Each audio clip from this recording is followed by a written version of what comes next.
Hello students, today we will discuss about the plant kingdom. हर एक plant में दो generations होती हैं, एक गैमेटोफिटिक और दूसरी स्पोरोफिटिक। गैमेटोफिटिक की पहली सेल स्पोर है और लास्ट गैमीट है। उसी तरह से स्पोरोफाइट की पहली सेल जाइगोट है और लास्ट स्पोर मदर सेल है। किसी भी प्लांट को पढ़ते समय ये फर्स्ट एंड लास्ट गैमेटोफाइट की और इसी तरह से फर्स्ट एंड लास्ट स्पोरोफाइट की, इनको ध्यान में रखना ज़रूरी है। ब्रायोफाइटा में फर्स्ट जनरेशन गैमेटोफिटिक है। इसी तरह से टेरिडोफाइटा, जिम्नोस्पर्म, एंजियोस्पर्म में फर्स्ट जनरेशन स्पोरोफिटिक होती है। आप हमेशा इस बात का ज़रूर ध्यान रखेंगे कि पहली जनरेशन कौन सी है ब्रायोफाइटा में और टेरिडोफाइटा, जिम्नोस्पर्म और एंजियोस्पर्म में। इस डायग्राम के थ्रू हम आपको ये समझाना चाह रहे हैं कि कौन सी जनरेशन कितनी डोमिनेंट है, रिड्यूस्ड है, डेवलप्ड है। जैसे ये ग्राफ इस बात को शो करता है कि ये गिरता हुआ ग्राफ है। ये गैमेटोफाइट है, एडवांस है, किसमें? एल्गी में। ये गैमेटोफाइट है, एडवांस है ब्रायोफाइट में। अब अगर यहाँ पर आप देखेंगे तो गैमेटोफाइट छोटा हो गया। ये है टेरिडोफाइट यानी कि फर्न, और उससे छोटा मतलब रिड्यूस्ड हो गया जिम्नोस्पर्म में, और सबसे ज़्यादा रिड्यूस्ड हो गया है एंजियोस्पर्म में। अब बात करते हैं स्पोरोफाइट की। जाइगोट एक सिंगल सेल्ड स्ट्रक्चर होता है और यही स्पोरोफाइट है, लेकिन किसमें? एल्गी में। वैसे ही in the case of Bryophyta, इस ब्रायोफाइटा में जो स्पोरोफाइट है वो थोड़ा सा बड़ा है और गैमेटोफाइट के ऊपर प्लेस्ड है। इसका मतलब साफ है कि this one sporophyte is dependent on gametophyte. ये एक बहुत ही स्पेशल केस है, आप याद रखेंगे। ये स्पोरोफाइट और ये गैमेटोफाइट दोनों ही फ्री लिविंग हैं, कोई किसी के ऊपर डिपेंडेंट नहीं है। स्पोरोफाइट टेरिडोफाइटा के केस में ज़्यादा एडवांस है, गैमेटोफाइट कम एडवांस है। ऐसे ही जिम्नोस्पर्म के केस में ये स्पोरोफाइट है, ज़्यादा एडवांस है, ये गैमेटोफाइट है, कम एडवांस है। ऐसे ही एंजियोस्पर्म के केस में स्पोरोफाइट ज़्यादा एडवांस है, गैमेटोफाइट रिड्यूस्ड है।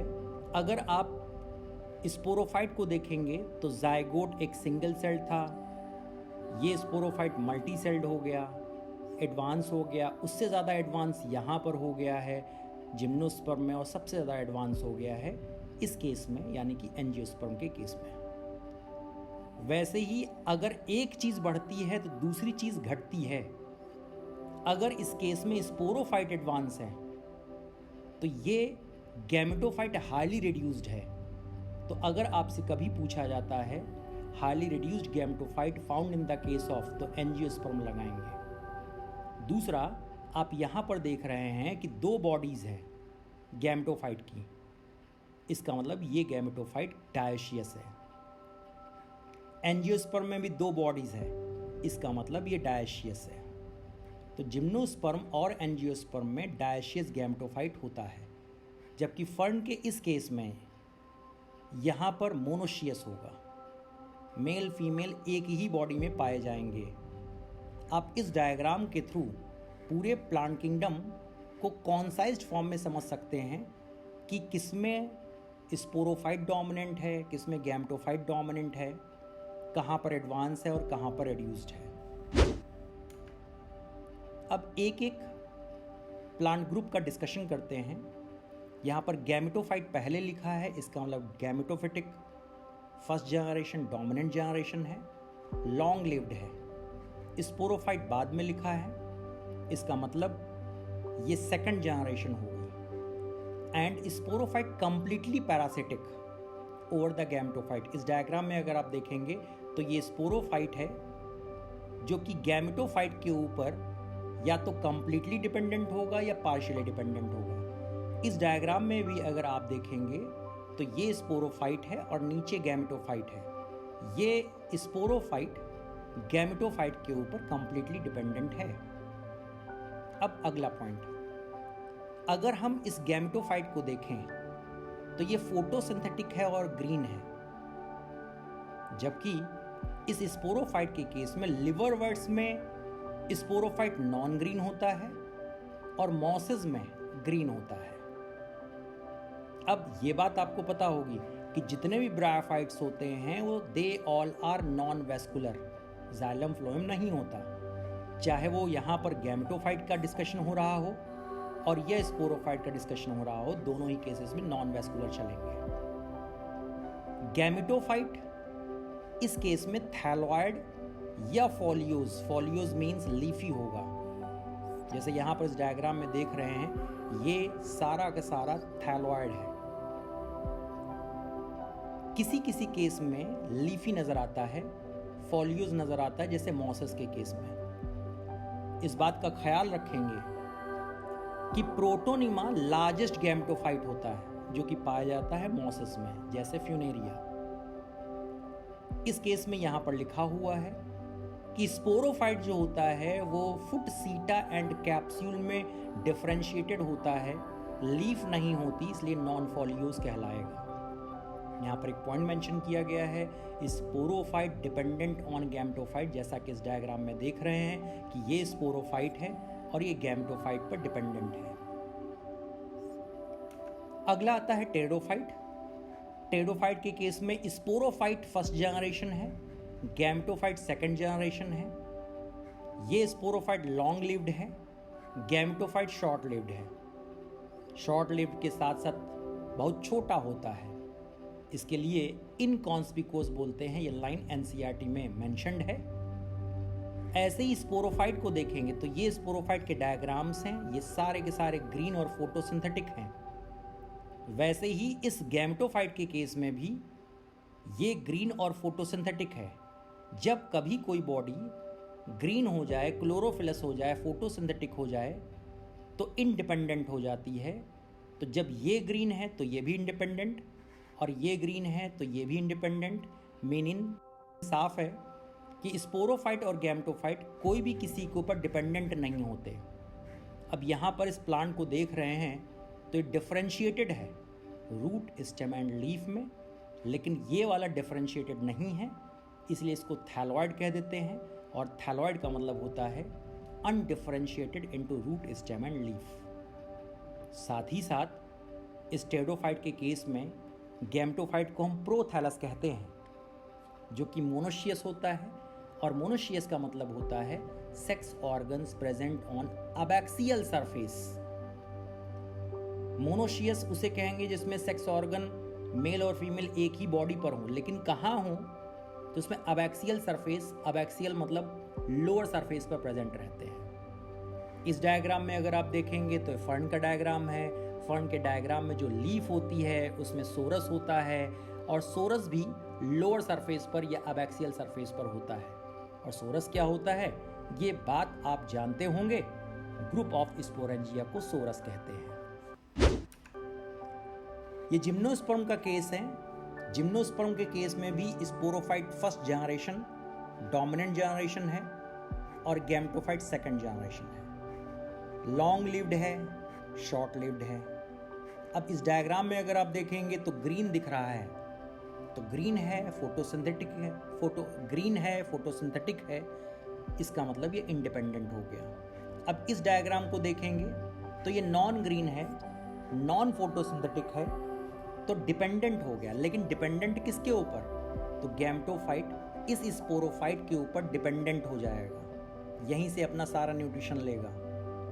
स्पोरोफाइट वेस्कुलर है, गैमेटोफाइट नॉन वेस्कुलर है, जाइलम फ्लोएम इसमें नहीं होते। इस डायग्राम में आप देख रहे हैं कि ये प्लांट्स डिफरेंशिएटेड हैं रूट, स्टेम एंड लीफ में, जबकि ये वाली बॉडीज डिफरेंशिएटेड नहीं है।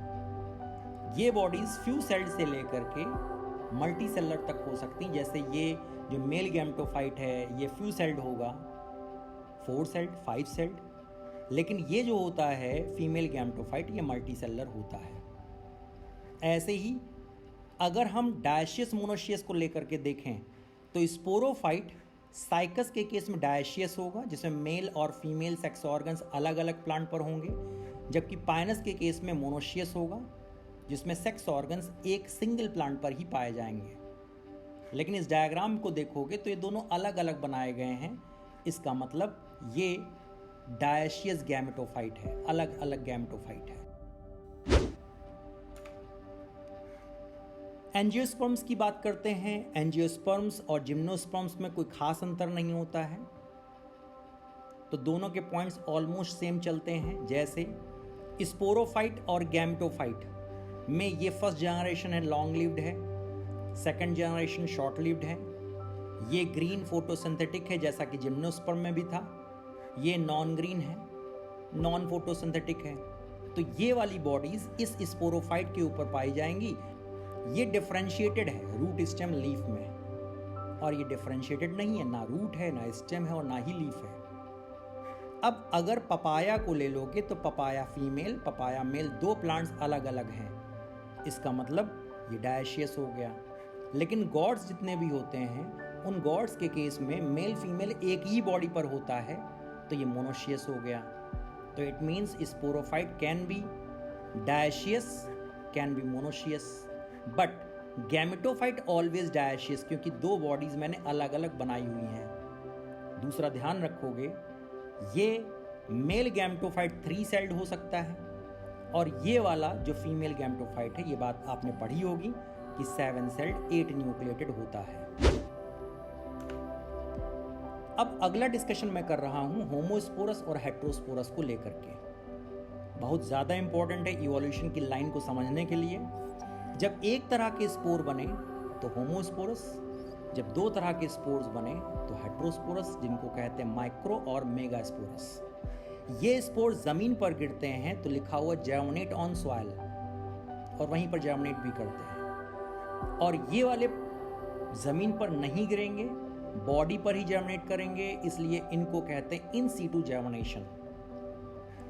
वैसे ही जब जमीन पर गैमेटोफाइट का डेवलपमेंट हुआ तो ये ग्रीन होते हैं, और ये वाले जितने भी होंगे वो नॉन ग्रीन होंगे। तो यहाँ पर ग्रीन गैमेटोफाइट है और ये नॉन ग्रीन गैमेटोफाइट होगा, इसलिए डिपेंडेंट गैमेटोफाइट है। एक पॉइंट और है, होमोस्पोरस के केस में गैमेटोफाइट मोनोशियस होगा, जबकि हेट्रोस्पोरस के केस में डायशियस होगा, जिसमें मेल और फीमेल गैमेटोफाइट अलग अलग होते हैं। जो होमोस्पोरस होते हैं वो सीड्स का प्रोडक्शन नहीं करते, जबकि हेट्रोस्पोरस सीड का प्रोडक्शन करते हैं। लेकिन सीड हैबिट की शुरुआत टेरिडोफाइट से हुई थी, और कहाँ से? तो सेलेजनेला से। इनके एग्जाम्पल्स को लोगे तो जितने भी ब्रायोफाइट्स हैं, all bryophytes and most pteridophytes homosporous होंगे। फ्यू टेरिडोफाइट्स जैसे सेलेजनेला, आइसोएटिस, मार्सिलिया, अजोला, ये जितने भी होते हैं ये सारे के सारे हेट्रोस्पोरस हैं।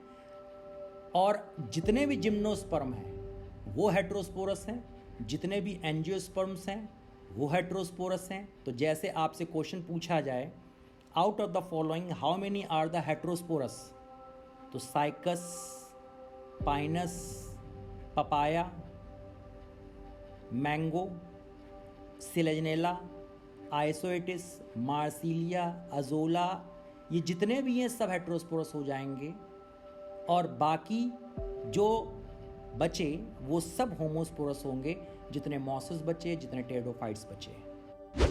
एक पॉइंट और आता है transferring of male gamete. Male gamete की ट्रांसफरिंग दो तरह से हो सकती है, या तो वाटर से होगी और या पॉलन ग्रेन या पॉलन ट्यूब से होगी। अगर वाटर से होती है तो ज़्यूडोगैमी, और अगर पॉलन ग्रेन या पॉलन ट्यूब से होगी तो सैफनोगैमी। जब वाटर से ट्रांसफरिंग हो रही है तो ये फ्लैजिलेटेड होंगे, जैसे यहाँ पर मेंशन किया हुआ है, बाई फ्लैजिलेटेड हैं तो हो जाएगा ब्रायोफाइट। और ऐसे ही अगर मल्टी फ्लैजिलेटेड है तो टेरिडोफाइट। उसी तरह से जब पॉलन ग्रेन से चलता है मेल गैमीट तो उसमें फ्लैजिलेशन नहीं होता, इसलिए नॉन मोटाइल होते हैं, जैसे जिम्नोस्पर्म एक्सेप्ट साइकस, ध्यान रखोगे। और जितने भी एंजियोस्पर्म्स हैं वो सारे के सारे नॉन मोटाइल होंगे। अब एक कंफ्यूजन और आता है बच्चों को कि पॉलन ग्रेन और मेल गैमीट में। ध्यान रखोगे, पॉलन ग्रेन अलग है जिसको स्पोर कहते हैं और गैमीट अलग होता है। ये बात बता चुके हैं कि spore is the first cell of the gametophyte and gamete is the last cell of the gametophyte. इस बात को ध्यान रखोगे कि स्पोर का ट्रांसफर जिम्नोस्पर्म के केस में विंड से होता है और एंजियोस्पर्म में स्पोर या पॉलन ग्रेन का ट्रांसफर बहुत से मेथड्स होते हैं, जैसे इंसेक्ट, वाटर, विंड। यहीं पर एक क्वेश्चन मैं फ्रेम कर लेता हूं। जैसे आपसे क्वेश्चन पूछा जाए कि हाइड्रिला जो कि पानी में होता है, एक्वेटिक एंजियोस्पर्म है, उसमें मेल गैमीट की ट्रांसफरिंग किससे होगी? तो मेल गैमीट की ट्रांसफरिंग किससे होगी? तो पॉलन ग्रेन से होगी, ध्यान रखेंगे। लेकिन पॉलन ग्रेन की ट्रांसफरिंग किससे होगी? तो पॉलन ग्रेन की ट्रांसफरिंग वाटर से होगी। एक बार फिर से रिपीट कर देता हूं, हाइड्रिला जो कि एंजियोस्पर्म है उसमें पॉलिनेशन वाटर से होता है, लेकिन मेल गैमेट की ट्रांसफरिंग किससे होगी? तो आप कह दोगे पॉलन ग्रेन या पॉलन ट्यूब से होगी। दूसरा एक बात ध्यान रखोगे, गैमेटोफाइट किसी भी केस में नॉन वेस्कुलर होता है और स्पोरोफाइट हम बता चुके हैं, स्पोरोफाइट ब्रायोफाइट के केस में नॉन वेस्कुलर और बाकी सभी केसेस में वेस्कुलर होता है। Thanks to all. उम्मीद करता हूं आपको ये पॉइंट समझ में आ गए होंगे। आप हमारे YouTube चैनल को सब्सक्राइब करें। वीडियोस इसके आगे के लगातार अपलोड होते रहेंगे। Thank you.